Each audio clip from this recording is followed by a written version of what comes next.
भगवान का मंदिर है और भगवान के 24 अवतारों में परशुराम भगवान विष्णु के भी अवतार माने जाते हैं, 19वें अवतार भी कहे जाते हैं। तो और भगवान शिव का भी अवतार इन्हें कहा जाता है।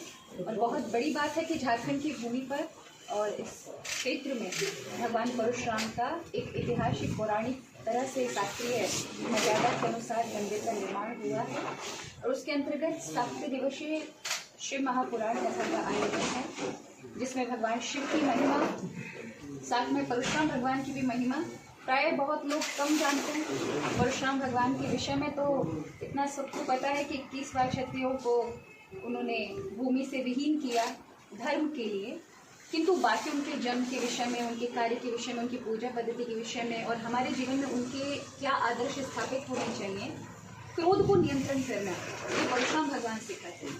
क्रोध को सही जगह पर रखना, आज वही क्रोध को हम सही जगह पर नहीं रख पाते हैं।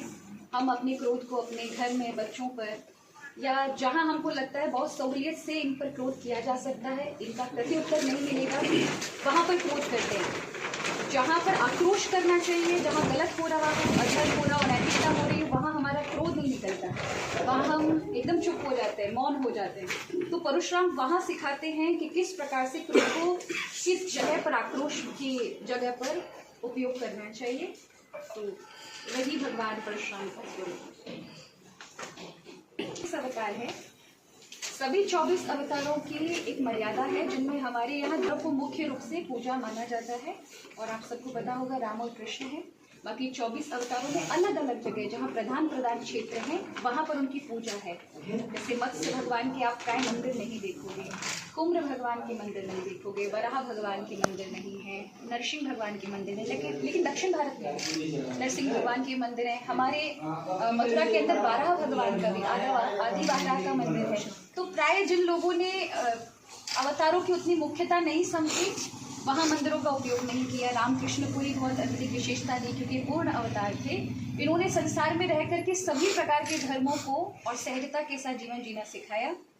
बाकी परशुराम भगवान के बाकी अवतारों की भी बहुत विशेषता है, जिसमें यहाँ मंदिर बना है।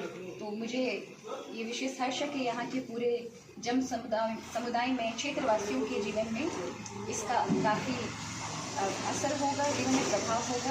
परशुराम भगवान के जीवन से जुड़ेंगे तो बहुत सारी पूजा पद्धति को सीखेंगे, साधना को सीखेंगे और भगवान से जुड़ने का प्रयास करेंगे।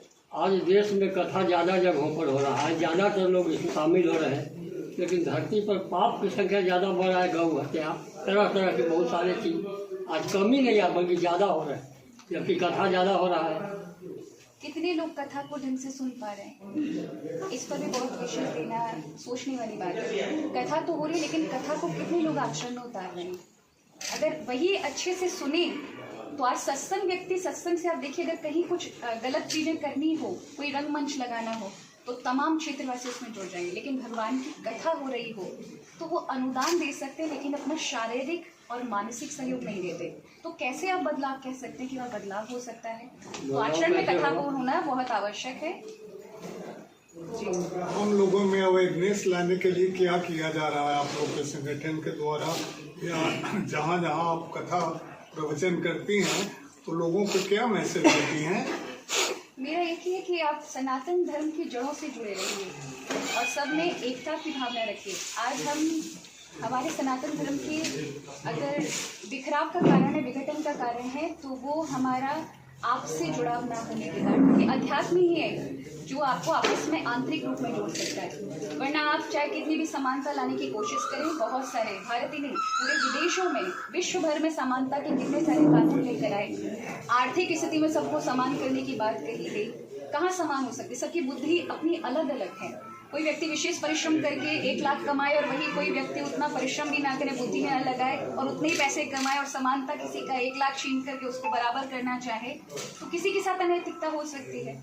इसलिए सनातन धर्म में कहा कि एक अध्यात्म शक्ति है जो भीतर से ये समझाती है कि परमात्मा के सभी स्वरूप हैं और सबके प्रति सुंदर सामंजस्य बनाकर रखें, अच्छे नेक कार्य करें, ईमानदारी पूर्वक जीवन को जिएं और साथ में अपनी मूल जड़ों के साथ जुड़े रहें। अगर आप मूल जड़ों के साथ जुड़े रहेंगे तो एकता बनी रहेगी, कहीं जाति विवाद इत्यादि नहीं होगा, जो आज प्राय हम देखते हैं।